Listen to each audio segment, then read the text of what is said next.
Hey y'all, I know we're about to jump into a Minisode compilation, but a couple of things I want to just put up there right up front. First, I'm sorry, it's not a real episode. I'm just going to be honest. It was me. My meds got really messed up, and on the days that I was supposed to be recording, I was just down for the count until my stuff kind of got refilled. So, you know, it's just, I could have probably tried to push through it. I just don't think I would have given you the best show possible. That being said, next week's episode is a super special episode. We're going to have a special guest on. We're going to be interviewing him about his upcoming book on some cool government secret stuff. So keep your ears out for that. And then after that, we dive into our next big deep dive, starting with that freaking cannibal from the 1800s, which is going to be so much fun. That being said, thank you guys for your patience. I know it's been a while since we've done a Minisode compilation anyway, but I like to try and get you out as many like deep dive episodes as we can. And 2023 is going to be the year where I really am honing down on just getting big chunky episodes out to you guys. Anyway, I love you guys. Thank you so much for your support. You've just been amazing as a listenership, and I hope you enjoy this compilation.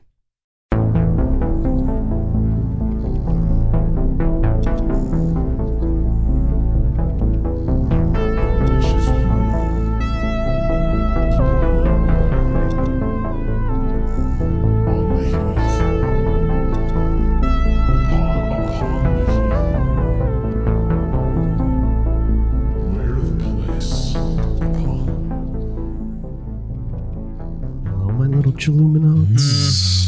Still awful. Welcome back. By episode 100, Jesse, you'll be asking for it. I promise. Yeah, you'll be asking for this one day, Jesse, because when this bit does die, and it will die at some point, I'm sure, everything has a shelf life, you will miss it. Yeah, like an ex-girlfriend. Jesus. You missed the toxicity. Welcome to the Minisode, everybody. I don't know what you guys got. Well, Alex teased some big stuff. Big stuff. I don't know about big stuff. I'm just going to knock it out right out because mine's not going to last long, but I need to retort Jesse's No Aliens episode that we just did, because that's what I'm going to title it. No Aliens. No, I'm not going to title it that, but to combat that, Jesse, I'm ready.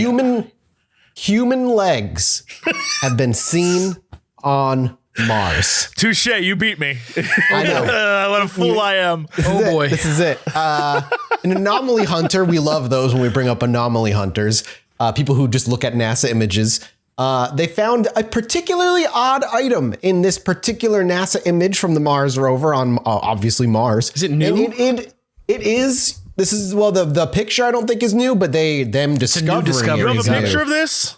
Yeah, I'm going to send it to you on the always trustworthy Coast to Coast AM website. Why are we doing this? Why? And look at that leg. Tell me that's not a leg. How dare you scoff at this? It does look like the planet's kind of doing a striptease. Yes, it does have like a... It looks like when I go to Knott's Berry Farm and I'm walking through the ghost town Old West themed area and there's a fucking bestockinged leg leering invitingly through the window at me from on high, asking me to come hither into the madam's drawing room or whatever to select a sleeping partner for the evening. Well, let me read you what Scott Waring, the man who's been... You said that the nicest way to select a sleeping partner for the evening. It's very 1950s-esque, you know? Here's what I think. I think sex workers need a little more respect. Sleeping partners, yes. you mean? Yeah. Sleeping partners. Sleeping partners. You don't have Paid to sleeping partners. You don't have to have sex with every pretty leg that sticks itself out a window on Mars. You and I disagree on this subject. I would fuck whoever's got that leg on Mars, because it's probably that Mars leg that is a honey trap, my friend. That's a honey pot. That's like Snorlax. Snorlax, that's a terrible alien name. Snorlax? That's not an alien name. I'm aware. Well, the alien Snorlax, who was very offended we named a giant Pokemon after him, is over there setting up a trap, and he's like, I have you now, Mathis. Actually, you'd be thrilled about that. Never mind. I would. Honestly, I'm waiting for this to get bad. Yeah. Mathis, you don't need to watch. You don't actually need to watch Arrival anymore. You're good. Oh, awesome. You basically Fantastic. seen it now. Well, let me read you a very small quote from Scott Waring on what he says about this. Scott Waring is a anomaly hunter. More like Scott's warring me out. Am I right? He's been doing this for years, scouring NASA photos for evidence that NASA chooses to leave out on purpose. lest we find out the truth. And he says, not typically what you would, in this photo, it's not typically what you would expect in a Mars photo. That he said, he argued, NASA has been keeping mum about all these alien artifacts on Mars, so they must be real. And honestly, with evidence like that, I think Scott might be right. What does he think it is? It looks like a slutty sculpture? Like, what are we talking about here? Maybe it's one of those soldiers we sent to Mars to fight that 17-year alien war. Oh, yeah. Do you think there's a naked lady laying on the Martian landscape with her legs sticking out of the rock? Yeah, a victim of the Mars war. Just died in an unfortunate... Got it. Yeah, and then sand covered it up. So, but the leg was still there. The leg still straight up. It just takes a while to decompose on Mars, different atmosphere. Also, let's be real. That is like a Jesse leg. That's a fat leg. I'm not even gonna lie. Like, that's a honkin' chonker of a leg. That's not. I don't know if it's a honkin' chonker. It's a honkin' chonker of a leg. That leg has no ankle. That leg is ankleless. It's more like a winky pinky, if you will. Sure. Not quite not a honkin' chonker, but goofy looking. It looks like an elephant trunk. It looks like if you, how do I describe this? There's no knee. It looks like when the Harry Potter, like when he blows up his aunt and she gets like inflated legs, and it has no. It's a lot of leg. It's a lot of leg. Has no definition to it. I can see the foot. Maybe Scott's wrong, and this is an alien leg. Maybe and that's why Scott's the anatomy wrong. That's true. Maybe Scott is wrong. It's worth considering, even if it's hard to do. I'll think about it. But he's an anomaly hunter, and I trust those. So right. Yeah. Anomaly hunter. That's like the most disingenuous job in Aliens, right there. Yeah. Anomaly hunter is not really a anomaly hunter thing. My God. I love the title though, man. He's really like immersing himself in the fantasy. That he's really making a difference finding these evidence. He's an anomaly hunter. All right. They're true because why would they not be true? That's what he said. Right. Well, pretty much. And that's flawless logic. Fair enough. If you say it, it must be. Take it away. We'll say Alex. Okay. Yeah. Let's, I'll tell you what, this is a new spate of predictions roaring its way across the internet. I'm on Mundo Hispanico to let you know that Moni Vidente. I don't know. It's a name I'm not familiar with. Moni Vidente. She's a Cuban psychic. And she did a live stream or something just based on the footage. It looks like she's on a Zoom call.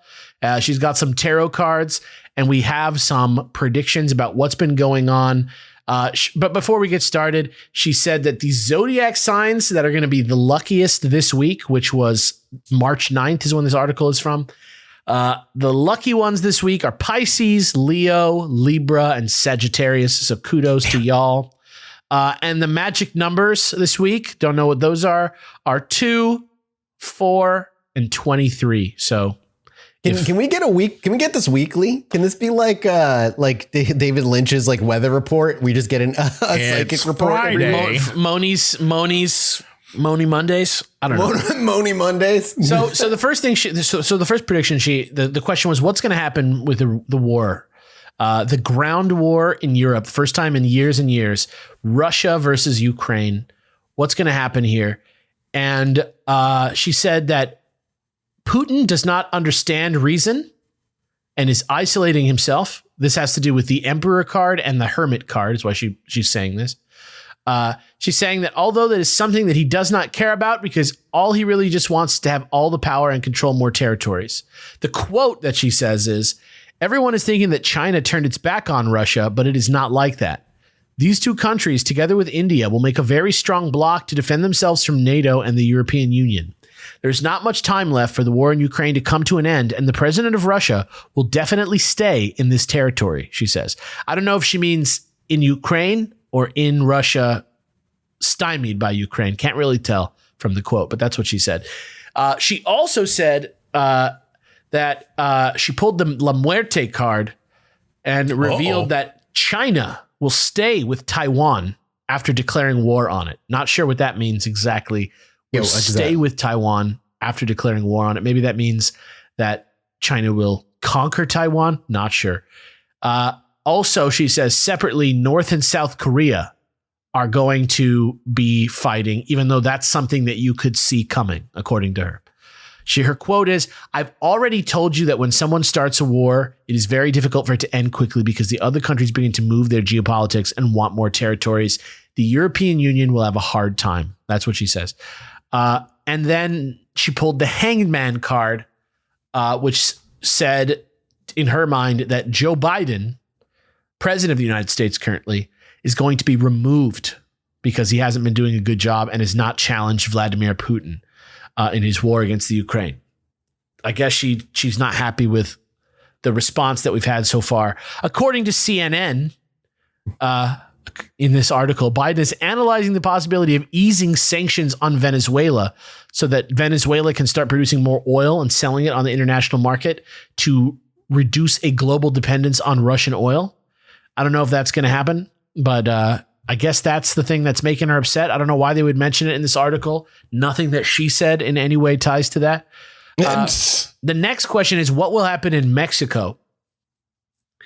And she pulled the devil card for Mexico, which is not good. And she said, Mexico has the devil card on top of it, since violence and insecurity will continue to be unleashed, as well as demonstrations in different parts of the country. Now with the women's demonstration, there is also unrest due to the lack of water and teachers, which is wild. She says the card will continue. And teachers. Yeah, she says the card will continue affecting the people of power, and in particular, Andrés Manuel López Obrador, the president of Mexico, who is definitely not going to have an easy time because there is a plot from outside the country to remove him from the presidency. Not to mention that brings a lot of dark energies behind him. So that was her first set of predictions. And then she said later, she had like a part 2. Addendum. PS. Hours later, she said that in the month of March, the Hanged Man dominates. She talked about Mexico, like I said. In recent weeks, there have been many tragedies. So this card indicates to me that violence will continue to be present during this month. There will be demonstrations, people talking to the streets. We already heard about that. She says that the number 13 is involved in her current predictions and that it indicates a plane crash.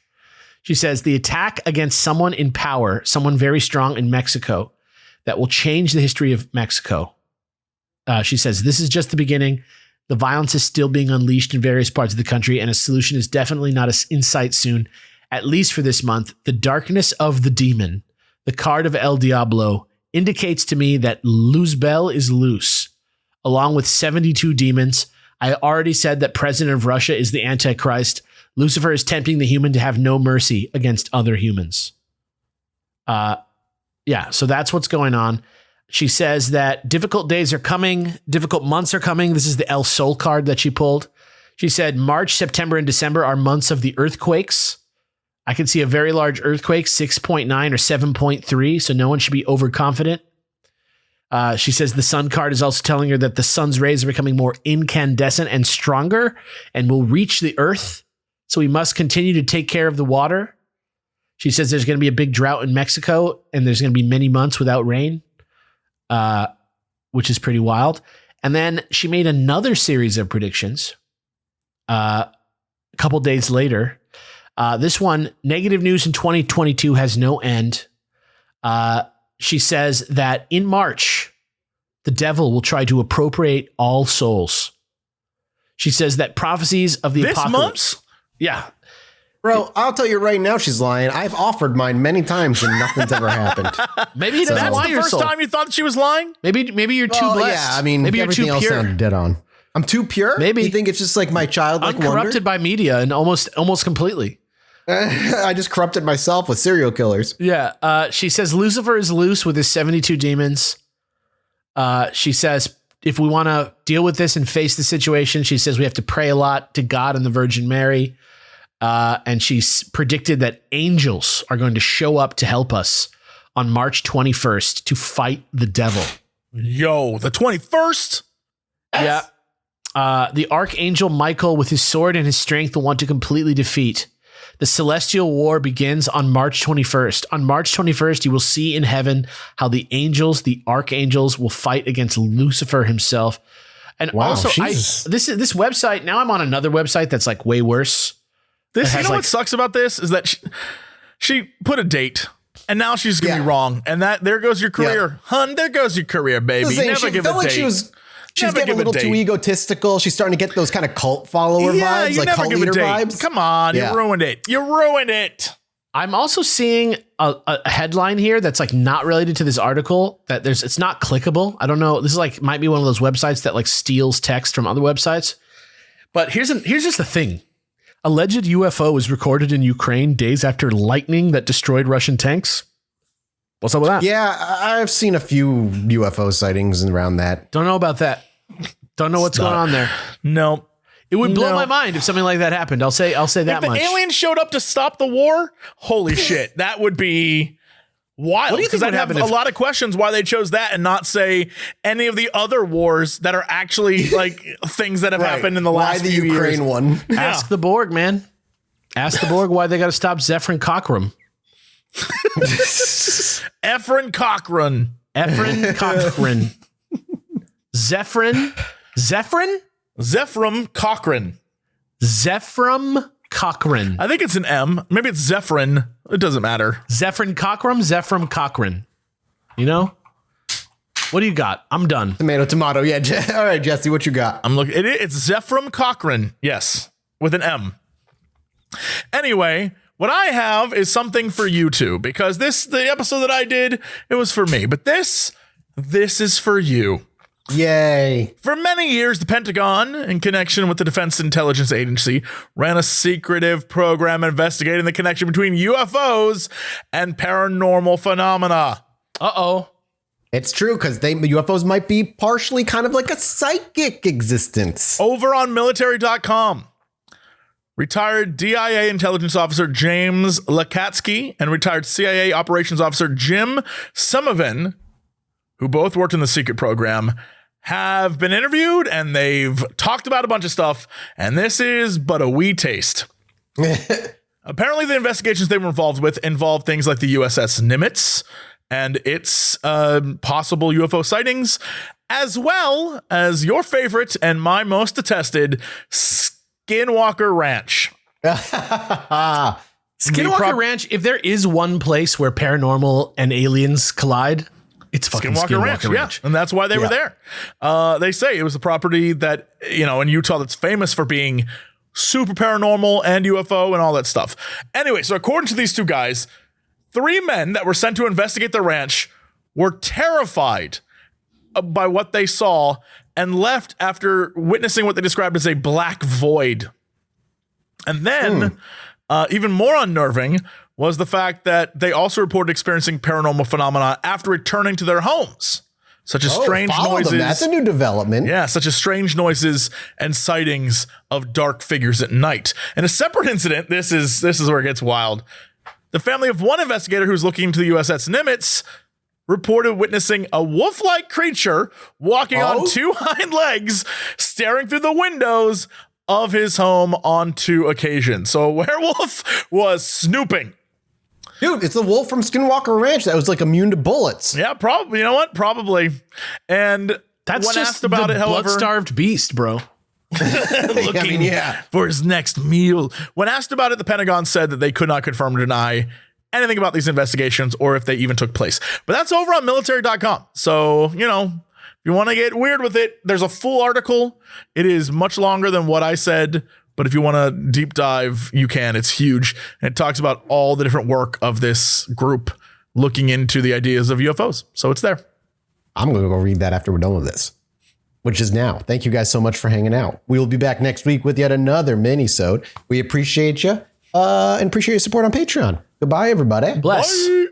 A big thank you to Dadgrass for sponsoring today's episode. And if you're going to take weed, CBD advice from anybody, I would hope that when you turn this podcast on, when you hear my succulent, absolutely stoned voice, you think, that guy knows his stuff. So when you have that thought, trust me when I say Dadgrass is my go-to when I just want that CBD feeling. Every once in a while, you just get a little too damn high. We've all been there, and with today's weed, it's really easy and a dangerous game to kind of go all in, especially with those high THC products. But Dadgrass is reviving the pleasure of just that casual toke, so you can chill out without the stress or without that crazy high. And if you're one of those people where weed makes you paranoid, just ditch it. Ditch that paranoia and just toke some low dose and highly enjoyable Dadgrass that's all about the CBD. Oh my goodness, Mike, is this legal? Yes, it is. Dadgrass is legal, so much so that I get to smoke it out here in Texas. It's organic, smokable hemp that relaxes your body and mellows out the mind. And their 100% organic pre-roll joints are so low in THC and high in CBD, so you can enjoy the effects of cannabis while keeping a clear head. It's all about getting that chill without getting stoned to your bone. Is that a good saying? And if you're not looking at a toke, but you're still looking for that delicious CBD experience, you can get their tinctures, which I have 2 bottles still of. I've already gone through 1, and gummies on the market, which is always a good time. All that mellow goodness without any inhaling, coughing, or smoke. All Dadgrass products are federally legal for 18 and over only, so make sure you're a big old grown-up, and it ships right to your door anywhere within the US. Whether you're looking for a new buzz or a chill way to enjoy an old favorite, I'm telling you, Dadgrass is the way to go. Right now, Dadgrass is offering our listeners 20% off of our first order when you go to dadgrass.com/chill. That's it, not even a promo code. Just go to dadgrass.com/chill and get 20% off of your first order. That's dadgrass.com/chill. And I'm telling you, I go through this stuff so fast. It's so good.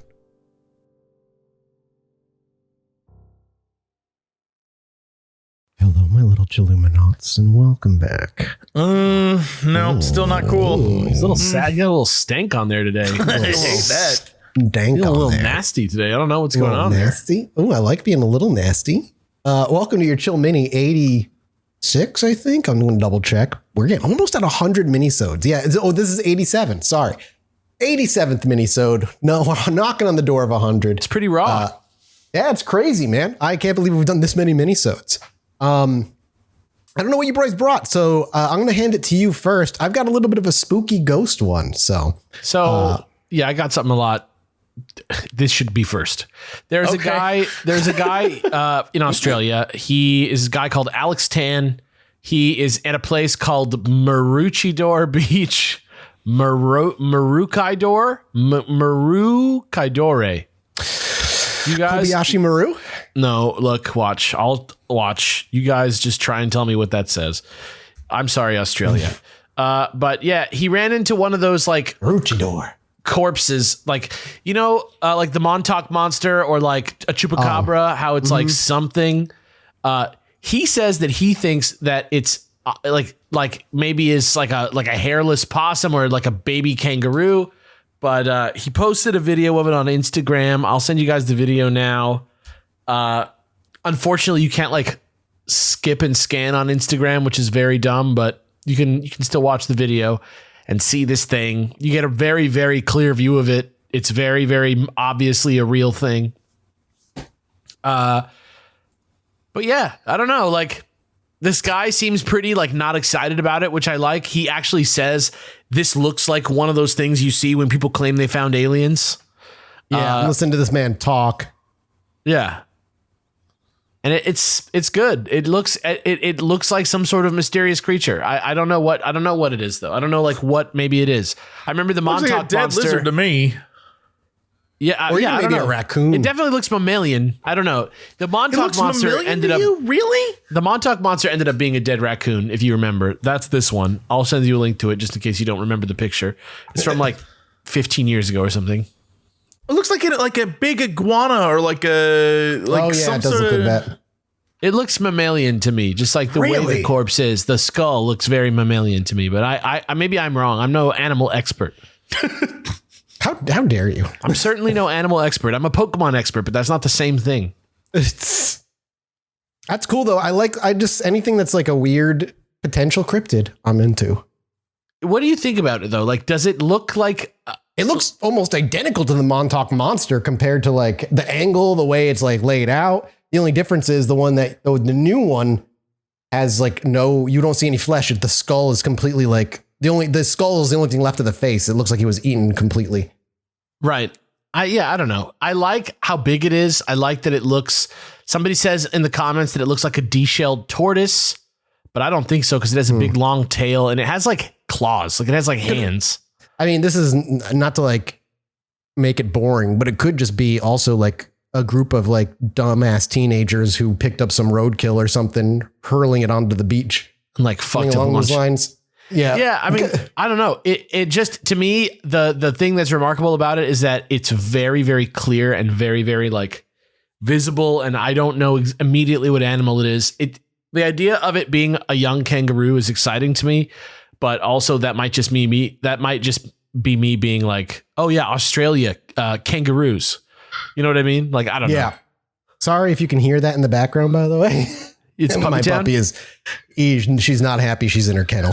Mathis has puppies, guys. Yeah. They're unhappy right now. That it's like 10:30. I can hear him now. Whoa. Yeah. Mathis. That's the one that looks like a terrier. She is loud and mad. I'll go next unless you got something else, Alex. Oh, I got this little tweet here for you guys. I thought it was funny from a kid. I wonder what Mathis would think of it. I think I might have posted it. If an alien came to visit, I would kill it. By Bella. Get him, Bella. Get him, Bella. God damn it, Bella. You're being raised improperly. Let me talk to your parents. Dark Forest, Bella. Dark Forest. Those aliens are not friends. Actually, I'm going to take it from you then from this, Alex, because this actually splinters into what I was going to talk about really, really well. So first, before we go to the main thing, look, I just got to show you this video. This was going to be in my original topic. Okay. A doll got caught on camera moving. Oh, my favorite. Yeah, like potentially haunted. I was disappointed. Don't say that before you send us the Just look at this thing. Just kind of falls over. Okay, here's the thing. It just does that kind of fall over thing. However, if after the fall over the head looked back up, that would have been the best footage you ever saw. 10 out of 10. Amazing. That's what I'm talking about. This shouldn't be uploaded. You should just reverse this. Like, right? If you're gonna put this up, and say that it's ghost evidence, you know what I mean? You might as well just do us all the favor of reversing it so that it's in some way convincing. What we'd like is for you to lie to us, please. I mean, you're already lying to us. You already know that's just a baby doll falling forward because it has a heavy head, right? But I would rather just be lied to boldly. Yeah. Just add some pizzazz to it. Yeah, spice it up. Give that baby jazz hands. But my real article today actually has to do with aliens, ladies and gentlemen. What? This comes from, I'm reading this from the Rogersville Review. This is from March 24th. Man claims he fired shotguns at aliens on neighbor's property. Police said a man was firing at aliens on his neighbor's property shortly after he decided to smoke some meth. Well, there you go. Man. Jamie Lee McGuire, 43, allegedly said that using meth blocks telepathic attacks from aliens. So if you're being attacked telepathically from aliens, that all of you out there listening, meth is this man's solution. It prevents them from attacking. Upon arrival, the officer spoke with McGuire, who had allegedly just admitted to firing the shots. I mean, more power to you. If you actually believe there are aliens there, you might as well admit it. The suspect stated to me that the aliens have been relentlessly attacking him via telepathic communication, Winter stated in his report. The suspect stated that he saw the aliens in a block storage building on the other side of his neighbor's property. The suspect told me that he ran and got his shotgun and began shooting at the aliens. Winter stated in his report that McGuire appeared to be under the influence of meth during their conversation, and McGuire admitted to having smoked meth the previous night. The suspect spontaneously told me that he smokes meth because it makes him feel better and that it helps block the telepathic communication from aliens, Winter stated in his report. He needs to learn how to pick up a camera and shoot aliens with when he's on meth next time. McGuire was arraigned Monday in Hawkins County Sessions Court and was ordered held on a $5,000 bond pending a preliminary hearing set for April 4th. So, hey, if you're being attacked telepathically by aliens, new thing to add into your repertoire, have some meth on hand. Blocks it, no problem. have some meth on hand. Yeah, that emergency meth. Just carry some emergency meth. You will absolutely not get arrested for it. Do not take my advice. I don't want to get in trouble. Bella and that dude both just hardcore anti-alien sentiment. I don't like it. I don't like it. I agreed. I don't like them. All right, Jesse, what do you got for us? Yo, get ready for this. This is weird, but also super interesting. Okay. So in Wales, a man has been repeatedly stepping out into the street, blocking traffic in front of the Swansea Central Police Station.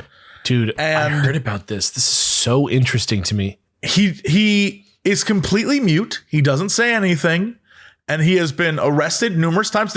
He's done it since 2014, and every single time he walks out, and then like lawyers or court staff or magistrates or judges or police, anyone who tries to talk to this dude, he will not talk to them at all. He just stares and stands there. And they have arrested him numerous times, and they always let him off on like, look, he's probably going through some mental health stuff. But everyone they've had assigned to look into him are like, no, there is nothing about him that seems mentally unwell. He is actively choosing not to speak.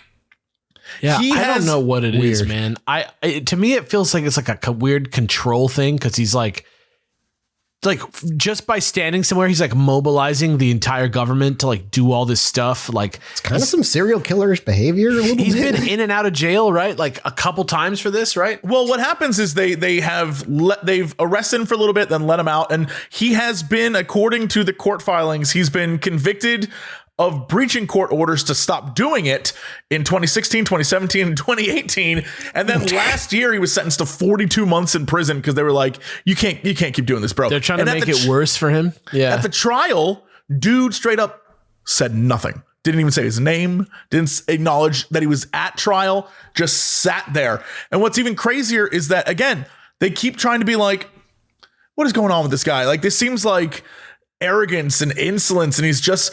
But at the same time, they've discovered that he apparently has no place of residence. And he doesn't have a house at all. Yeah, they don't know that he has a job. So and they're thinking maybe he does this because he's like angry at the world. But also, no, there's no answers. He just does it. And that's what's creepy about it. And it's also super interesting that he does it in the same police station. Like, why that police station? Why that street? Why block that traffic? There's so many unknowns, and he just doesn't speak. Crazy. That's scary, man. Like that's the most unsettling thing. The people who have just enough control to not give a shit about anything and never speak and just stare you down. Yeah, they one of the doctors they had, one of the psychiatrists they had that went in on his mutism to try and figure out why he doesn't talk, said, and I quote, "It was selective and deliberate, and there may be social stresses or financial stresses that contribute to him not wanting to talk, but like he is choosing not to speak." Damn, that's creepy. Yeah, it actually kind of reminds me of that. Remember in 2016, all those creepy clowns that just stared on the side of the roads and watched? 100%. Kind of gives me that vibe. Like it's the same kind of energy.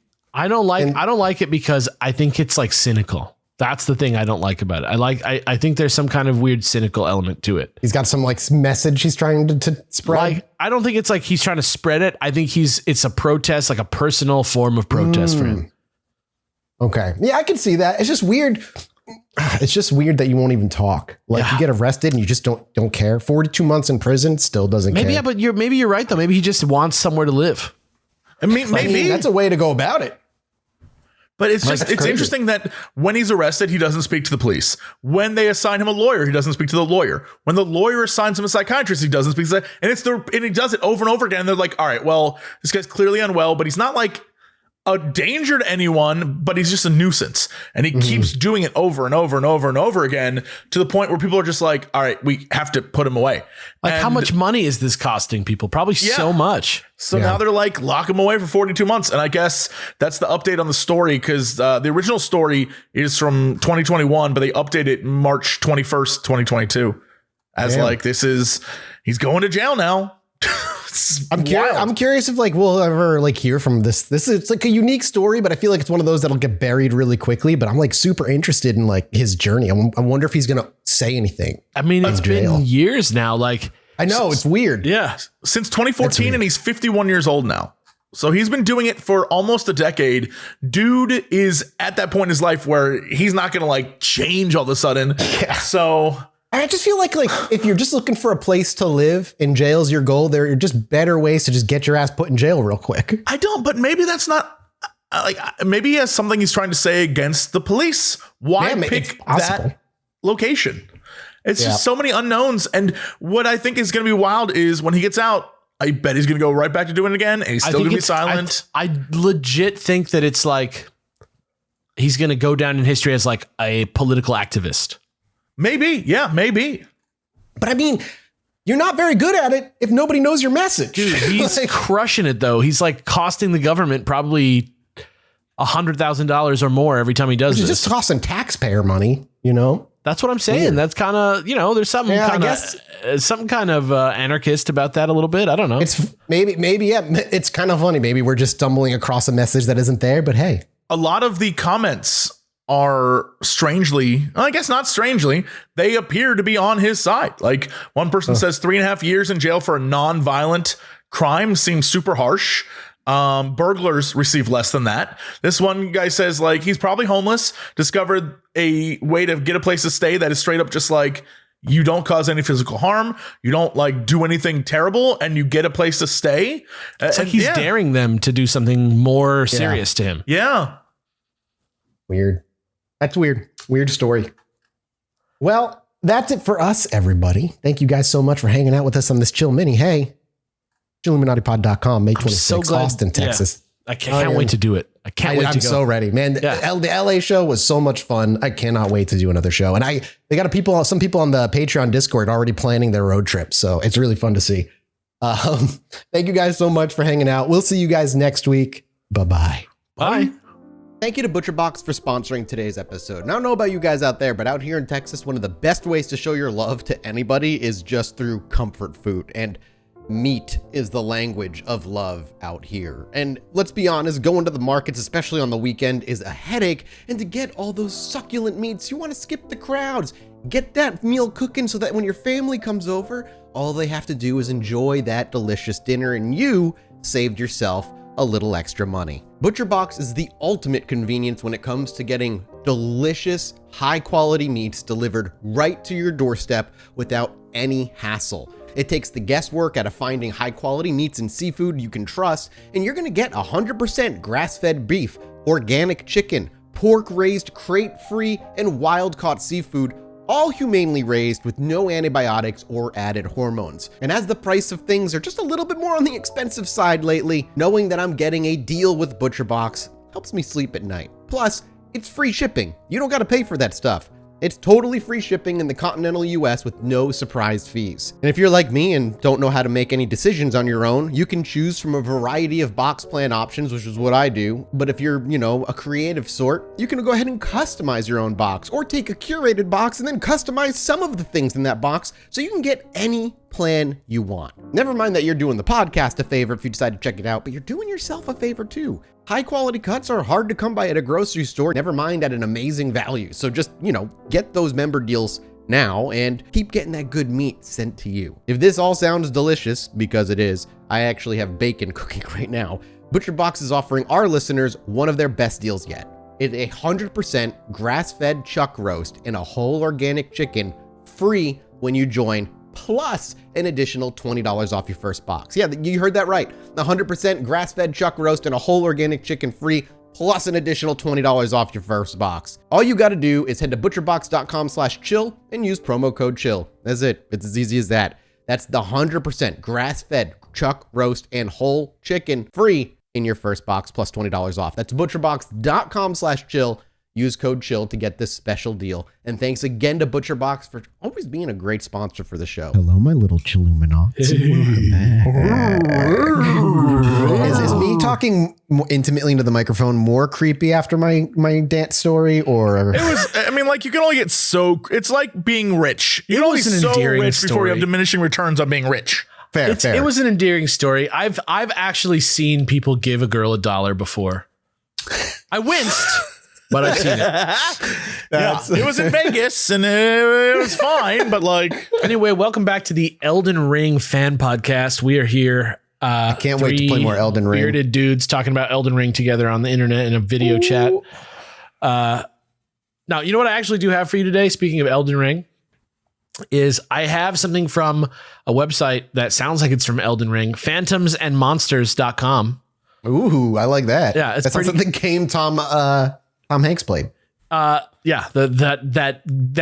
dice rolling tabletop seductress that erased his reality.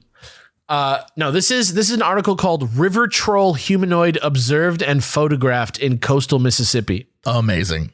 Yo, did we just pick the okay, I'll look for another article. I think I got the same fucking article. Amazing. So this is a cryptid. It's pretty good. I have like a actual like account from the person who saw it that I'm going to read. Since this was a listener story episode, I thought it would be cool to do another story, if you will. So I'm going to just read this story real quick. I'm going to ignore the like very well animated man peeing into a toilet that's on this weird ad on the screen. And here we go. This is from, let me see if they have a, just B. This is from B. And also, Kelly wanted me to tell you that she uses a flail, not a mace, which I said earlier. It's a flail, which means it's got a chain. eldenring.com/Chilluminati pod. Did she have the flail that has heads? There's one, it's a heads, and it's like, I think it's called Head of the Family or something like that. It's great. I don't think it's heads. I think it's like spiked balls, but I think I've seen the heads. There's a head one. It's very nice. Anyway, here we go. This is from B. About 6 years ago, 2015, my family lived on our houseboat on the river in a small town in coastal Mississippi. We were on the deck one evening, looking across the river. The tide was low and you could see well into the woods. Maybe 25 yards from us, something bent down near the water, drinking. I went and retrieved my binoculars and took a closer look. It was pinkish tan, which is a weird color to try and imagine. It was pinkish tan with bulging eyes, funny looking ears, 2 arms and 2 legs, and what appeared to be horns coming out of its head. It had a short, round body drinking from the shore. From what I saw, I would swear it was like a troll. It was devil ugly, which is a great phrase. I'm keeping it. I took my phone out and took a picture. To this day, anyone I show it to swears it's a river troll. Now, living on a houseboat, you see a lot of creepy stuff in the swamp. Also, there would always be trees or logs laying across the ditches of our 1,000-foot driveway in the middle of the swamp, as if something put them there to cross the deep parts. You couldn't walk up or down without that eerie feeling of being watched, and it wasn't just me. Anyone who came out our way felt it. You would also hear what sounded like monkeys. One time, something threw a rock and hit my friend. I still own that property and the houseboats, but none of my grown kids will even go out there anymore. I don't show the picture to other people anymore. I don't have to prove anything, but I'm sharing with you. I feel as if maybe I am the lucky one to have been in contact with several creatures in this world, and some twice. Yes, it's blurry, and yeah, it's hard to make out, but you can clearly see its reflection in the water as it's drinking. B. It's same article, different website. That's hilarious. Same creature. Okay, so I got the website here. I'm going to send you guys the link. This has 3 photographs of this thing that we can zoom in on. I got to say, I'm not convinced it's a river troll, but it definitely looks like a real photograph. I feel like it passes my is it Photoshop test. One. However, could it be light only? Maybe. I don't know. Maybe. Could it be a deer turning its head and it's all perspective? Yeah, it looks like a goat to me as well. Like it's something like that. Yeah, sure. I don't know. I mean, I see the horned beast. I see what it looks like. I see how it's creepy, how it has glowing eyes.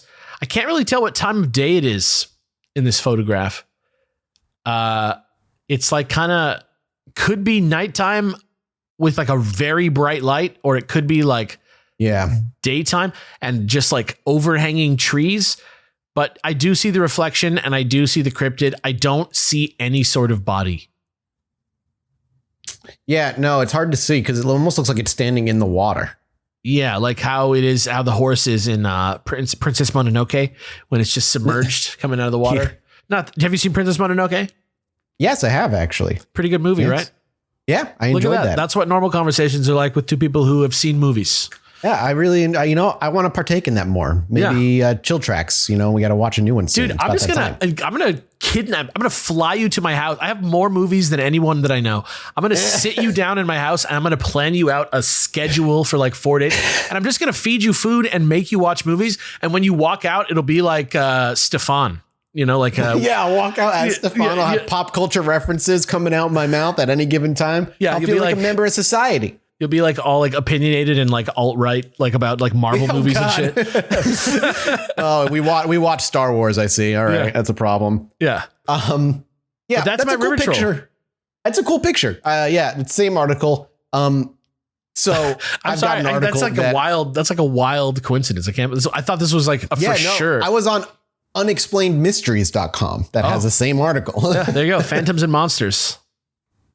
All right, I'm going to do this next one because I just found it just now, and it's not paranormal at all. It's just kind of weird and funny. Maybe not so weird, just kind of funny. So a British man has been busted for amassing a huge amount of stolen bikes, so big, it's visible from space. What?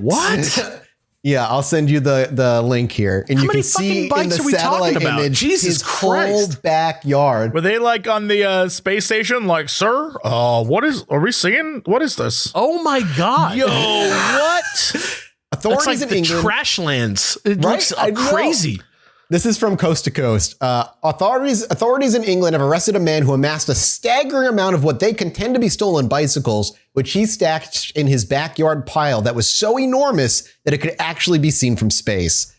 The bizarre case reportedly came to light earlier this month when police in the community of Littlemore visited the unnamed resident's home in what appears to have been the culmination of a lengthy feud between the man and his neighbors.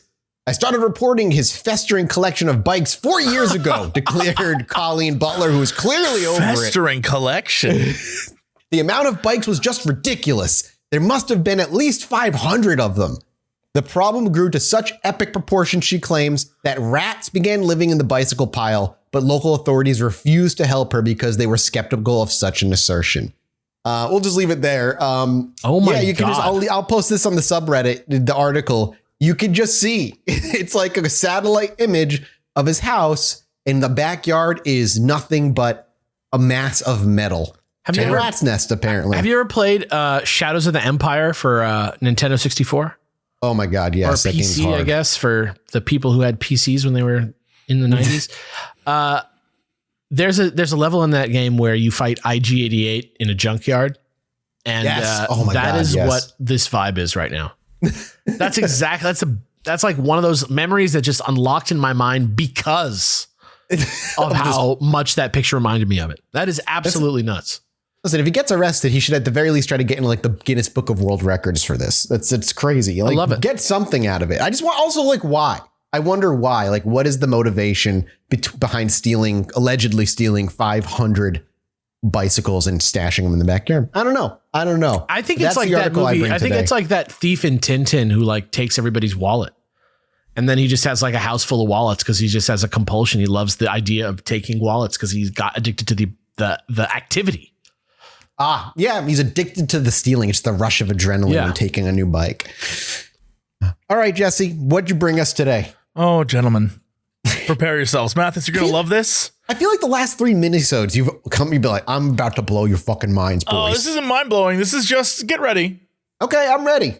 So in 1974, a transmission was blasted into space that basically said like, hey, aliens, if you're out there, we'd love to talk to you. Yeah.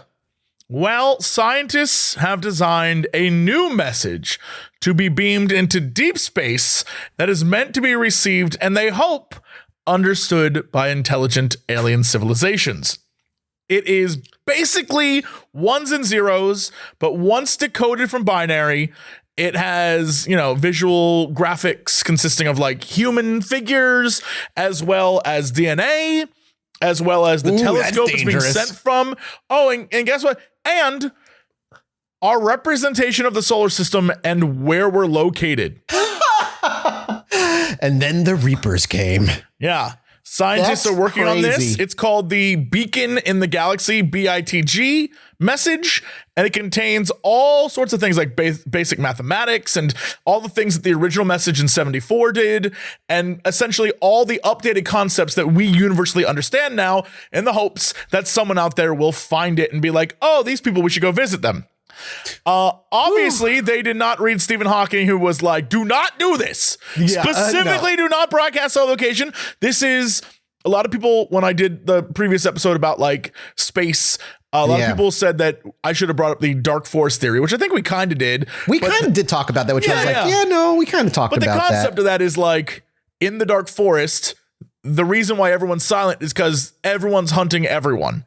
And there are like killers out there, and you have to be quiet because civilizations don't expand rapidly because there are people trying to kill civilizations. And so essentially, us broadcasting ourselves is like us shouting loudly, like, hey, are you over there? And then a voice behind us, if you listen to this episode, being like, why aren't you trying to save me? Like that kind of level of creep, where we are now straight up just doing that. And even though the message hasn't been broadcast yet, one of the scientists attached to the project is like, look, I believe the benefits far outweigh any risks.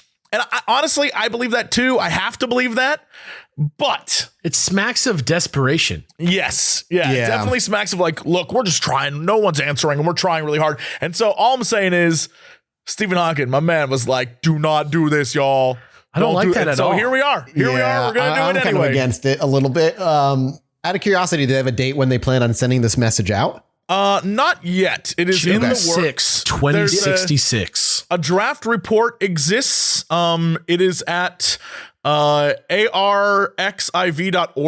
Don't know what that is. That means I can look at this information. I will absolutely give you the PDF. I'll link it right now to you guys. Can I get the binary can I get the message they're sending?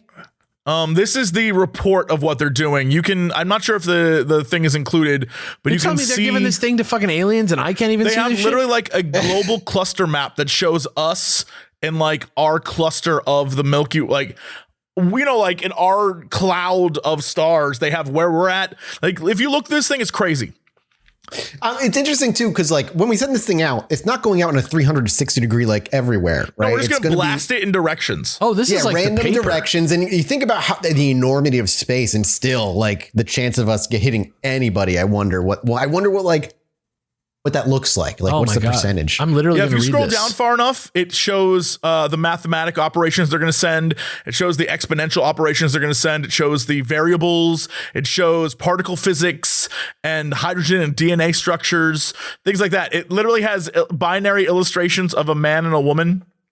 Yeah, I mean, it looks like Atari graphic. It's really interesting. I'm going to read this whole paper. This is really cool. Yeah, me too. What's crazy, I love the solar system diagram, and then literally the little like, this is us. Yeah. Like, no. Like no. Straight up has a map of Earth. Shoot the laser here. Yeah. Drop the bugs there. Yeah. If they're anything like how I play Stellaris, we're fucked. Oh my God. That's like the truly scariest thing I've heard all day.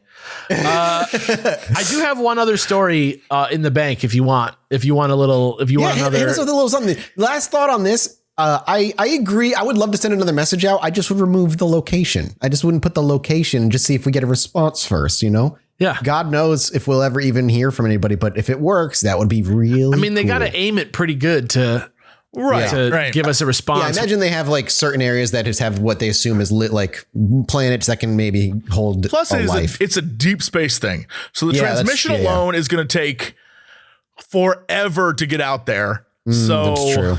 Scary. I don't know. I don't scary. We will be long dead before any alien even hears it. So like, I'm not even stressed. All right. Well, that's unless they're just chilling next to Alpha Centauri or whatever. Just out the Oort cloud. Like, yeah, what's going on in there? Yeah, maybe what's in the Oort cloud. All right. This one is called Creepy Slenderman-like Priest Continually Manifests on Kansas Highway. Here we go. What? This is from KV, again, from phantomsandmonsters.com. Phantomsandmonsters.com. This happened in 2019 at the peak of the pandemic. Wait a minute. Maybe they mean 2020. This happened in 2020 at the peak of the pandemic on Mother's Day weekend. I have 3 kids, 2 girls and a boy. My middle child, girl, was 12 at this time and is on the spectrum, very high functioning, but has emotional problems.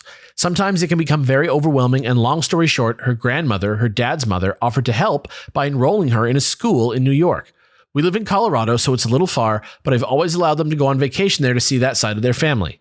Okay. It didn't end up working out at all. The woman, her grandmother, turned out to be as narcissistic as the most horrible Karen you've ever met and was mentally abusing her only after 2 weeks. When my daughter asked to come home, I dropped everything and rented a car with what little money we had and drove all the way to New York City to get her that next morning. It took 2 days to get there. That is a completely different story. However, this is the scary part. We started from Rockefeller Center and everything went smoothly until we got to Kansas. I was exhausted from the drive and decided to pull over in a town called Paxico at around 1 a.m. We had pulled into a few rest stops to sleep and everything was fine, but this place was flat out deserted and creepy. But I just took it as me being sleepy and irritated at everything my daughter was telling me about her time in New York City. I pulled into this restaurant parking lot and found a place out of the way in case anyone came and we were in the way. There was a travel information stand across the road from where we were going to stay, but it freaked my daughter out. But those were the only 2 places with light anywhere. I locked up and I finally got to close my eyes, and all of a sudden my daughter got even more scared, kept saying she didn't feel right and that she felt something watching her. She turned around and screamed that she saw this man staring at us through one of the windows of the restaurant. As she said that, though, I got this huge rush of fear run through me, and I felt we needed to leave right that instant and started the car. When I looked back, I didn't see it, but I felt it, and it was enough for me to speed out of there. Then she screamed, "It's behind us! Go faster!" I was trying to get back out on the highway and remembered that the road had a weird type of loop to it that if you turned wrong, it'd lead you into a circle right back to the same information building across from the restaurant. Once we got on the highway, I saw it. A really tall man with a priest attire on the side of the road about every mile or so, smiling and waving at us. I must have been going about 100 miles an hour. It followed us all the way to Topeka, and then I just didn't feel it anymore. That's not the most scared I've ever been, but really close. When we finally got home, we researched that town and its history, but never could find anything about a priest haunting the area. I'm just glad we got out of there. It felt like we were being hunted. Any idea what that thing was? And no, I don't think it was Slender Man or any of those. He was tall, but not like that. Anybody ever have any experiences in or near Paxico, Kansas? KV. That's a creepy story. I don't know what it could be other than just like a dude. That's just weird. But she said it manifested every mile for 100 miles. That's true. Like, that's weird. Okay. Maybe this is a crazy take, but she did just do an emergency drive to New York and heading back. She's sleep deprived. Maybe she's seeing things in the dark. Maybe very possible. Very possible. Yeah, I don't know. It's weird because the other option is this bizarre entity is like watching her for some reason. Very strange. Write me on the subreddit. Let me know if there's ever been a time where you felt the sensation of there is a presence here that is after me. I want to know about presences that are after you. I think that's really crazy. The idea that more than one person can agree that a certain thing is happening and that it's like, I felt it. I knew it was here. I want to know in detail about that. I'm very interested in that. That's very scary to me. Yeah. I can't think if I've ever felt anything close to that, but it's creepy. Yeah. Well, maybe we'll get some stories for the next Reader Story episode of being chased by just a presence. But until then, we're off, everybody. Thank you guys so much for listening. We'll be back next week with another Minisode for you here right on Patreon. And next episode should be the Bermuda Triangle episode as well. So that should be a lot of fun for us too. Thanks for listening. That's all for us. Goodbye. Bye. Hello, my little Chilluminats, and welcome back to another Chill Mini episode 89. And we have a special guest tonight, Sinvicta. Welcome, Sinvicta. Hello. Good evening. Hello. How are you? Nice. I'm glad you enjoy the vibe we present. Jesse does not. Hello, Jesse. Not a fan. Don't like it. This is the 2-minute vibe out of the How you doing? Not a fan. This is the vibe hour. Creepy. It's not All like right. it's like if NPR was a little pervy. My voice Just a little really pervy. Just like a little pervy. I'm not okay with it. Loosen your bowels. Midnight jazz. Loosen your bowels. You are the new brown noise. All right. Brown noise is just a terrible phrase. Usually on a minisode, we each bring like a weird news article of the week or of the month, like something cool or sciencey cool, and just kind of talk about it, riff on it, make fun of it sometimes. But you're going to give us some personal stories since you lived in Bermuda. So we're going to start with that. Let's we'll hand the mic to you. So excited. Tell us about your life in Bermuda. For those who are listening to the minisode in the free version after a few months, this is right after the Bermuda Triangle show. So let's re-listen to that one and then come back to this mini. Yeah, so I was born and raised in Bermuda, just as a very quick TLDR. I lived there for 10 years, then moved to America. Never heard anything about the Bermuda Triangle until I came over to this country. So all that stuff was kind of fascinating and new to me. But one thing I wanted to share that I didn't do on the main episode was that I actually did have frequent nightmares regarding sort of, I don't want to say like, I wouldn't say they're really conspiracy sort of vibes to it. It's more of just like a general childhood fear. They would be if it was real. If it was real, I mean? yeah. Mm-hmm. Yeah. So I used to, those of you who don't know, I'm a big kaiju fan. I'm a huge Godzilla fan. Hell yeah. Probably my favorite franchise character of all time. The 2000 film is great. They're all great except for the 1996 one, but that's not a Godzilla film. That's the only one anyway. I've ever seen. It's the only Godzilla movie. The one with Hank Azaria, really? That's the one with Matthew Broderick in it, and unfortunately for you, it's not a real Godzilla film. Anyway, so I used to have frequent nightmares of. I went to school in Bermuda, and there was a sound, like a very small but circular body of water that was outside of our school. And I used to have nightmares of giant monsters like appearing out of the sound and then attacking the island. Now, those of you who don't know anything about Bermuda, it's only 20 and a half square miles. That's it. 20.5. How many people live there? What's the population of Bermuda? Population of Bermuda, I don't have it off the top of my head. It's around like 64,000, I think. As a representative of the entire island, what do you know exactly? I know that I used to have very bad nightmares about monsters. And it was also not helped that my school teacher at the time used to talk about large sea creatures destroying ships and coming out of the water, swiping down planes and that sort of thing. So she believed in the Bermuda Triangle. Yeah. So that's the thing. And I wanted to go all the way back to at the very beginning of the main episode when Alex asked me, am I a skeptic or, do I lean into sort of certain beliefs, that sort of thing. I used to, as a kid, have a very big nightmare about those kind of things. And it also kind of tied into real life because I was there. There were multiple times where like I'd be sitting on a dock or I'd be in a boat and something large, a large sea creature would either approach me in the water, obviously, or if I was elevated, what your mind goes through at the time is when I say you hear the term like you're petrified with fear. It is exactly like that. Your mind cannot comprehend. It's too surreal. Yeah, it's too surreal to move. The object is so large you cannot grasp what you're looking at. There are two instances that I can remember this happening, just like it were yesterday. I was on the dock of our in the backyard. We had a kind of like a not really a cliff, but it was a little bit of a steep stairway down, and we had a stone dock down there. And I'll never forget it. There was a giant eagle ray that approached our reef. We had a reef that was kind of like that was sort of built around our dock, and then like there's some open water, and then like there's like some sides of the cliff face and that sort of thing, and there's like little reefs down there. These things are like huge, like 16 feet. It was a giant eagle ray. Now at the time I knew it was an eagle ray, but at the time, I didn't know what I was looking at because I was so startled and scared. Sure. Yeah. It's a shadow underwater. Yeah. It's this giant glowing. It's completely daytime too, by the way. But if you look at an eagle ray, they have very bright yellow spots on them with black dots in the middle. So you see this giant thing coming at you, and it's not flying at you. It's not doing any sort of aggressive maneuver whatsoever. It's simply just coasting and act like you guys can't see me, but I'm doing like a sort of like a very slow motion bird. I'm flapping my wings sort of thing. That's what it looks like inside of the water. That was the first instance that I can remember where I was just terrified because I'm like, I felt like I almost would collapse almost. It's literally just actually the size of it. That is. Yes. Yeah. It's the scale. It's the sheer scale. It's just like if you, to relate it in a little bit more modern times, if you look at something in like Minecraft, for example, it's almost like horizontal vertigo.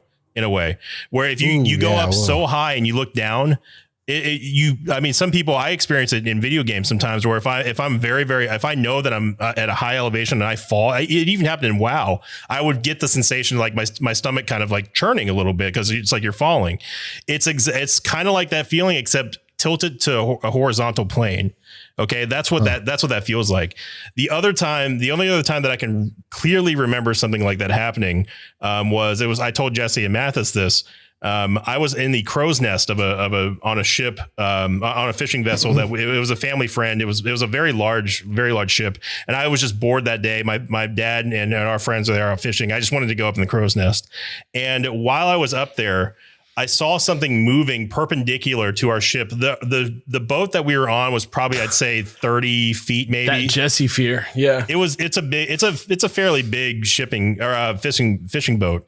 This thing it was dark. It was black, and it was coming towards us at a speed that I could not comprehend. And when I looked down directly on it, and I could see it was a fully grown humpback whale on its side. Whoa. It was tilted on its side. So if you've ever seen the side of a whale, if you look at the slits on its mouth and stuff, that its mouth is designed to kind of inflate, kind of like a pelican. Think of it that way, because it can intake large amounts of water. Right. It can filter out the fish and the krill and that sort of thing. Well, it was doing that while I'm sitting on top of a crow's nest looking down. So on top of having the feeling of vertigo looking downward, because I'm a good, probably like 15 feet, 20 feet in the air on this thing. I see this giant sea creature just moving towards us underneath the boat. And the craziest thing is that the people who are on the even plane can't see it. You cannot see it. It's underwater. Right, it's too big. Yeah. Yeah. They just can't see it. And so I'm freaking out up there, but I can't say anything because your body doesn't allow you to do so. So that, that's the kind of fears that I used to have. Obviously I don't experience that anymore, but back in those days, I mean, you could imagine people who lived on the island, if they were like that, if they had an adventurous mind or if they were young, you could have that kind of stuff come up, and who knows what they could believe, So, and I think that also really kind of leans into the Bermuda Triangle part as well. And, it's just that you have something there. You can't really quite comprehend it. Your mind goes crazy. And then next thing you know, you've got monsters coming out after you. Right. It's crazy that something that large can pass under the boat and you don't really feel a disturbance. Nope, absolutely none. There's no, it doesn't cause a wake. It doesn't cause anything. It's too simply big of a container. Swimming. Yeah. It's just swimming. Yeah. And I could not believe it. And I thought my dad was playing a trick on me, because I was trying to tell him like there's something in the water.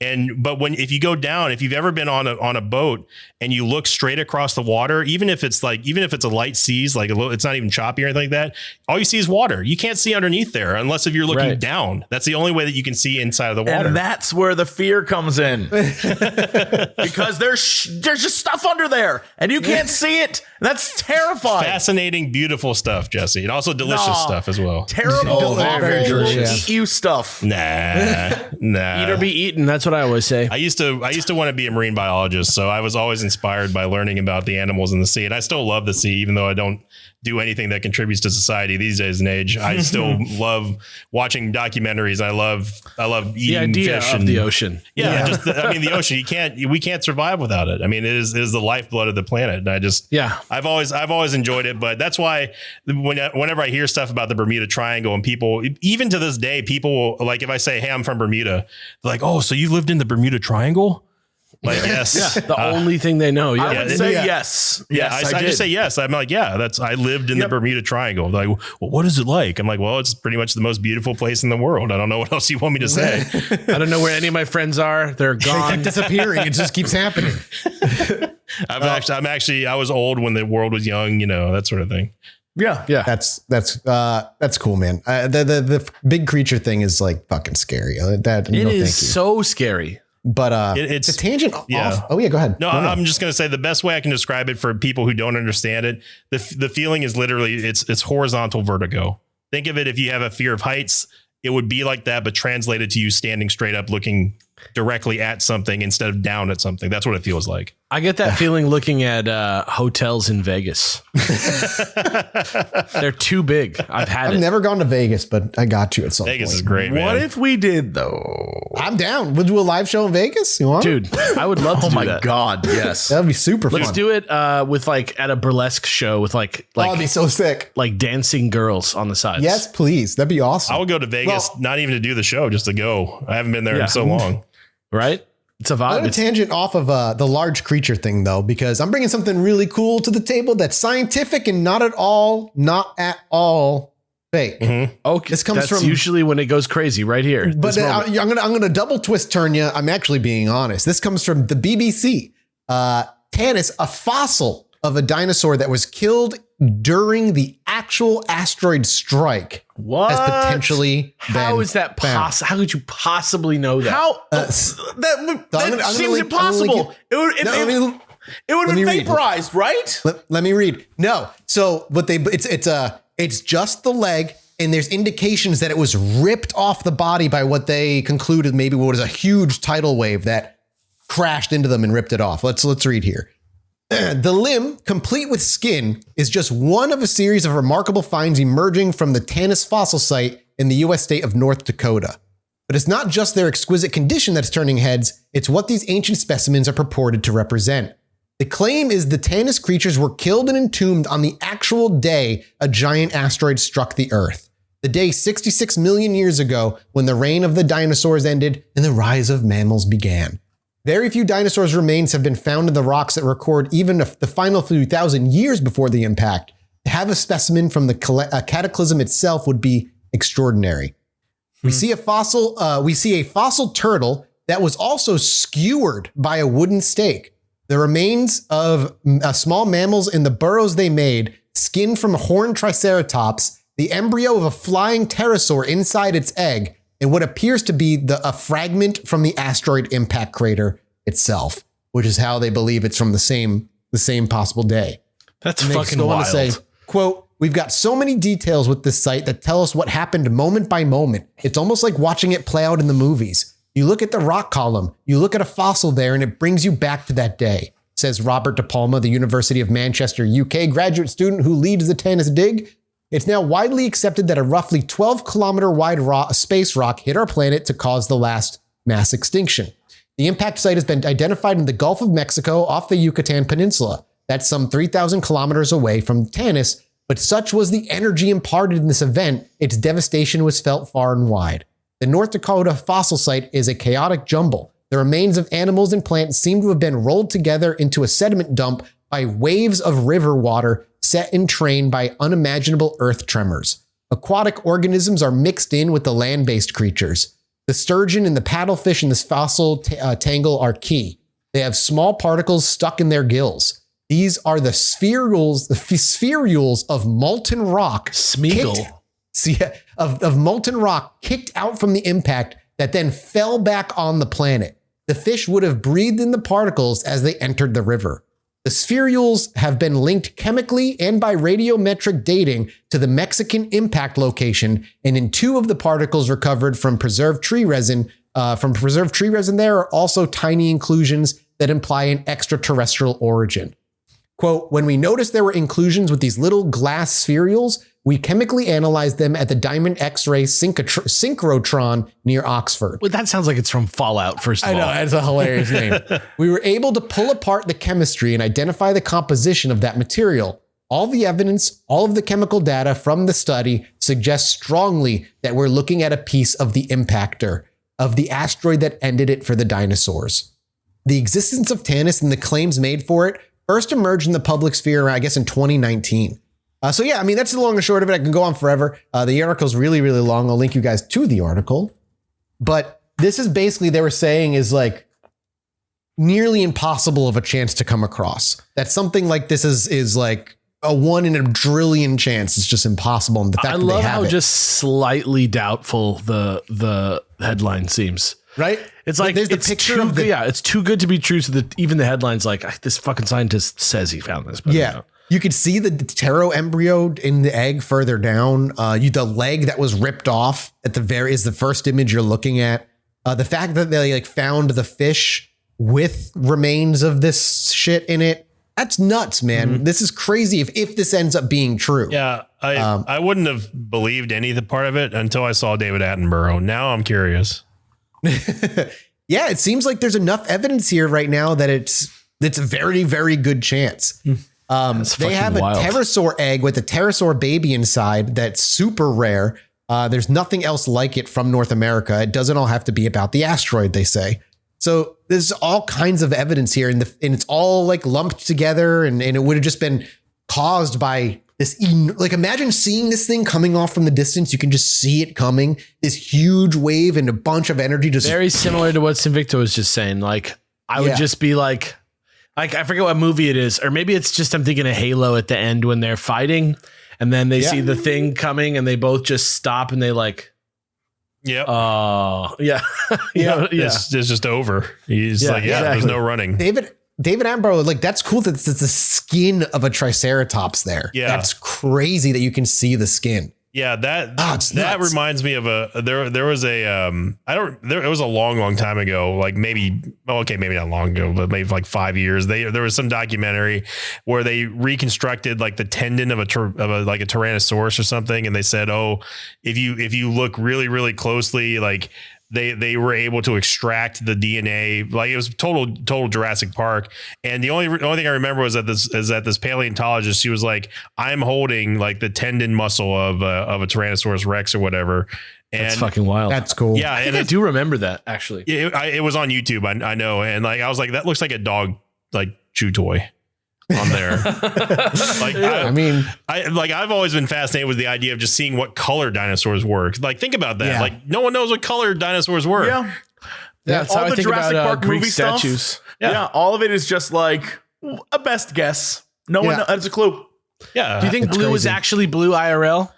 Oh God. Yes, that was a special dinosaur created with frog DNA. Did you see get him the preview of the new one saying that he wants this new dinosaur to be like the Joker? I don't even understand. This guy's crazy, dude. Yeah. Colin Trevorrow, go watch insane. The Book of Henry. He's a wild filmmaker. Can I do I don't know how my anybody hired him story again. next, because it relates kind of to meteors?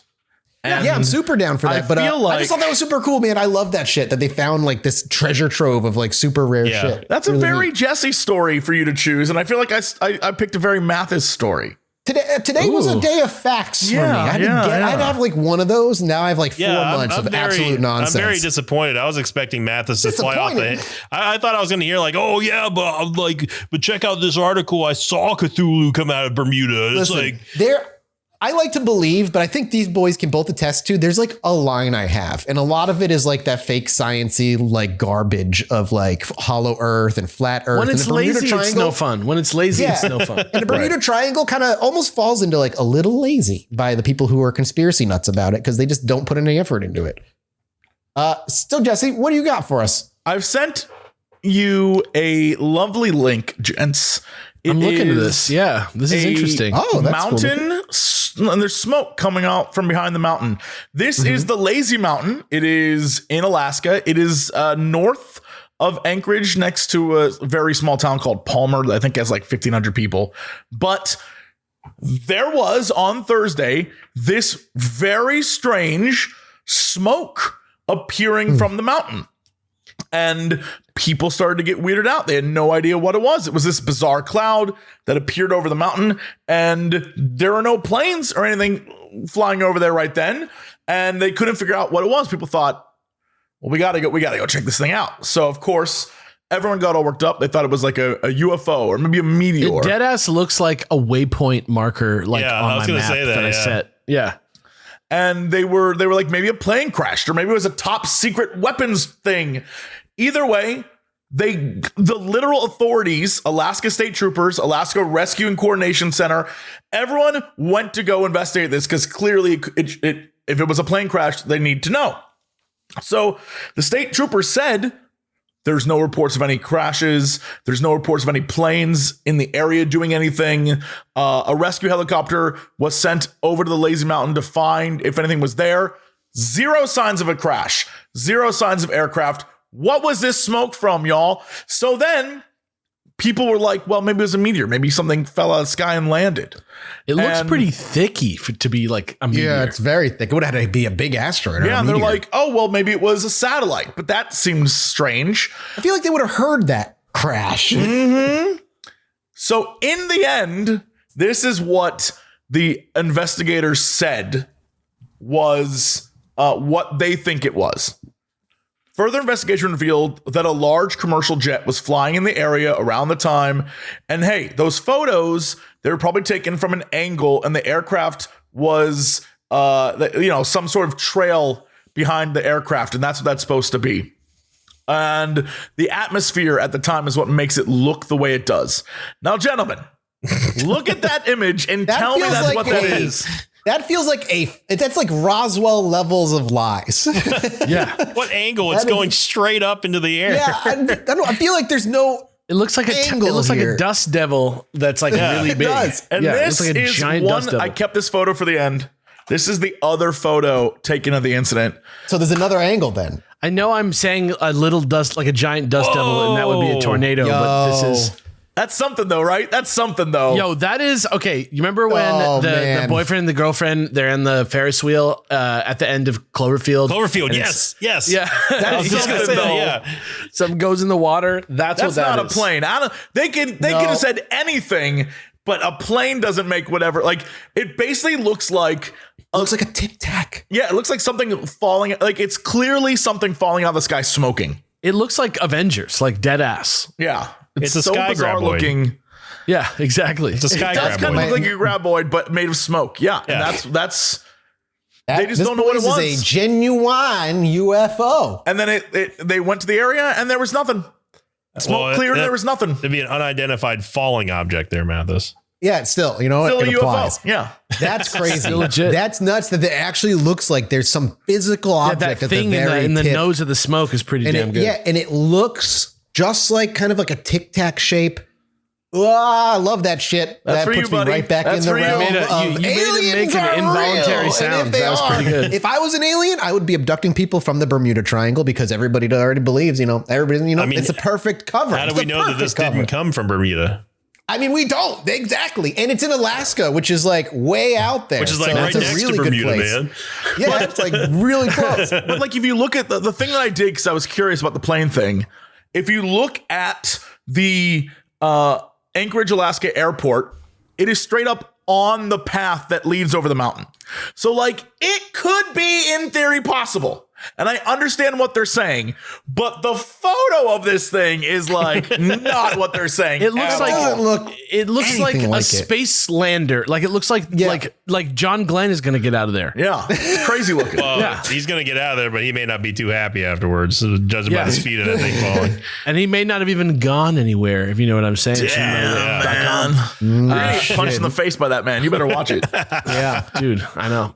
I love that story. It's Insane. great. I'm sure he's so sick of that fucking. Oh, yeah. I feel can I feel imagine. bad. All right, Alex, take us back. I like this photo. I want to know more. I want to know more so bad. As you know, I have a bad habit of purchasing like dumbass mystery books at like roadside stands. So one day while waiting for a ferry or something, I think I bought a book called The Book of the Bizarre.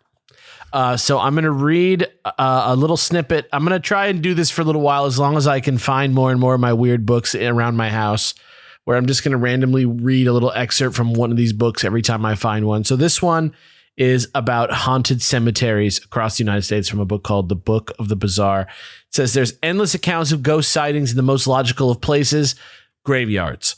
Here are but a few of the most haunted cemeteries in the United States. And we're just going to go through a list, and we're going to get a little taste of each one's hauntings. Okay. So here we go. First one is the Myrtle Hill Cemetery in Valley City, Ohio. I don't know. I'm just throwing it out there for Jesse. Ohio, Valley City. Does it I ring don't a bell? know. Valley City doesn't sound like anything I'm aware of. All right, sounds made up. This cemetery is known to be to Valley City. This cemetery is known to be haunted by a witch whose grave is marked by a heavy sphere Pretty wild, wild detail. A witch? A heavy It's just a spear. basketball someone put there. Yeah. It was the very grave of the heavy. first basketball player. Yeah. Stull Cemetery in Kansas City, Kansas. Some refer to this cemetery, perhaps one of the most fantastical of all haunted cemeteries, as the gates of hell, the cemetery of the damned, and the seventh gate to hell. The devil himself is said to roam amongst the tombs. Little poetic license there in the writing. The devil's child is also said to dwell here, along with a boy who can change himself into a werewolf and the hell ghost yes. of a witch. It's like at the Monster Mash at the fucking That's not fair though. Stull Cemetery. A boy can turn into a werewolf, but I didn't get my Power Rangers powers. Werewolf of bar mitzvah. This world is unfair. I would go there and stay there for 24 hours just to show that there's nothing there. And then you'd write a song about it that would be a mild novelty hit in the early 60s. Yeah. I was at the gates of hell one night. Satan was around. Oh, okay, here we go. Monster Mash. This one's Columbus, Ohio. Camp Chase Confederate Cemetery. This cemetery is said to be haunted by the ghosts of America's past. Just kidding. A lady in gray at the Camp Chase Confederate Cemetery. At the Masonic Cemetery in Central City, Colorado, you will find the ghost of a woman who lays flowers on the graves of John Edward Cameron. She is said to appear on April 5th and November 1st and has been witnessed by entire groups of people. That to me is very interesting because there's always those things like the romantic sort of like people who visit graves. You know what I mean? I don't know. Kind of interesting. It's weird that people see it and they're like, it's a ghost. Anyway. Fun fact, John E. Cameron died of cholera in 1852. I don't even know who he is. There you go. That's fun. He was an American pioneer and politician for Wisconsin. Okay. Born and raised on the playgrounds where he spent most of his days. Yeah. Until he got you go. cholera. And then he died. And he died. Then he The died. song is over. And the track. All right. Forest Park Cemetery in Brunswick, New York. Many phantoms are said to roam the headstones here, including ones that cause statues to bleed. Yo, that's that's metal. cool. That's Classic. metal But right isn't there. that something like Mary does as well? Doesn't she make her own statues like cry blood and shit? Mary, like the Virgin Mary? Yeah, like the Virgin Mary. Yeah. That is it the thing she's known to do. She's a huge fan of It's different blood depending tears. on the statue. Yeah. Yeah, she's a big Slayer fan. Yeah. Yeah. She was like just edgy. Yeah. All right. Adelaida Cemetery in Paso Robles, California, our side of the country here. Dietz and Watson. An evil poltergeist presence has been reported by both visitors and investigators. A ghost of a woman in a long white nightgown has been spotted by more than one visitor, usually between 10 p.m. and midnight on Friday. So if you're in Paso Robles, be sure to check it out. St. Louis Cemetery in New Orleans, Louisiana. This graveyard is arguably one of the most haunted in all of North America. Yeah, I know this one. Yeah, it's said to be home to multiple ghosts, including the famous voodoo queen, Marie Laveau. Visitors have reported hearing weeping and groaning and seeing mists and various other phenomena. I don't know about graveyards, but somebody came to the Chilluminati live show last time and told me about a ghost they saw at the end of the show when we were doing like fan like questions. And after the show, I looked at it and it's a Apple Live photo of a ghost appearing in a chair in a restaurant. And it is like truly one of the most chilling and most detailed ghost footages that I've ever seen. He's posted it on the Reddit as well, so you can hunt it down if you want to find it. Dude, out there, I gotta like favorite that. That is like one of the most amazing things I've ever seen. The White Cemetery in Barrington, Illinois. Witnesses report seeing eerie globes of light floating around the cemetery. Phantom images of a house and a car have also been seen nearby. What? Phantom house and car? Phantom house and A car. phantom house. A phantom Really house and weird. car. Come on. Okay. I mean, come on, think about it. When we talked about Borley Rectory, there was a phantom wagon that would right. like run around outside. I mean, you got to Phantom have a place house. to park your phantom car. Whoa, That's true. question. I didn't think about that. Question. Does that mean the car has a soul? Very Dude, good maybe question. it's a Pixar car. Second question: if we die and we just have ghost houses and ghost cars, is the next phase of life just more capitalism except spiritual? Can I be reincarnated as a house? It's just Grim Fandango. That's the plot of Encanto, right? I think so, baby. We don't care about Jesse. Mecanio Cemetery in Evergreen, Alabama. This cemetery is reputed to be haunted by soldiers of the Civil War. Okay. Western burial ground of the Churchyard of Westminster Presbyterian Church in Baltimore, Maryland. This cemetery is the eternal resting place of Edgar Allan Poe and Francis Scott Key, among other famous people. Yep. But we'll listen to our episode on the mysterious death of Edgar Allan Poe if you want to. That was a wild one. Some visitors report sightings of the ghost of Poe himself. Other ghostly figures include those of a crazed lunatic and a drunken ghoul, but those may not be ghosts. Just saying. Yeah. A crazy lunatic and a drunken ghoul. It was literally just Jesse at the same time. Hey, I've been caught a lot of things, but never a drunken ghoul. I don't care about Jesse. No. Lake Forest Cemetery, last one in Grand Haven, Michigan. Sightings of spooky specters here include a pale bluish male. Yeah. Orbs, mists. Dr. Manhattan. Yeah, it's Billy Crudup naked with a sock on his Jake stick. Sully from Avatar. Oh yeah, there you go. It's like his avatar body when it's not him in it. It's floating. Goes to Grand Haven, Michigan. Man, we're finally gonna get the sequel we've all been waiting for. Black shadows and the occasional disembodied voice, and then just as a fun, this is just in this book as a little fun extra bit at the end, because I guess it's about cemeteries. It says in quotes, a coffin nail, close quotes, is slang for a cigarette. Just so you know. Oh, wow. Good. Thank you for that. That's the book of the coffin bazaar. nail. Yeah, let me have a coffin nail. Thanks for coming to patreon.com/ChilluminatiPod. This is a beefy boy. This is a beefy boy. Minisode. Yeah, when Sinvicta's in the house, we go beefy. I'm sorry if I caused any sort of like runtime over errors or anything. No. It's all gravy for the listeners. You know what I mean? Yeah, they love it. It's all good. It's totally fine. But thank you guys so much for listening. And once again, Sinvicta, thanks so much for joining us. It was a pleasure to have you. Yeah, I appreciate thanks. all the stories you had and all that good stuff. I appreciate the invite. I look forward to doing it again. Just let me know and I'll make it happen. Yeah, man, we'll definitely. I'll definitely bring you on for a true crime episode next. That'll be a lot of fun. I'm all over that. Yeah, it's gonna be good times. All right, guys. Thank you guys so much for supporting us. We'll see you guys next week with another Chill Mini. And remember, go get your tickets. May 26th live show.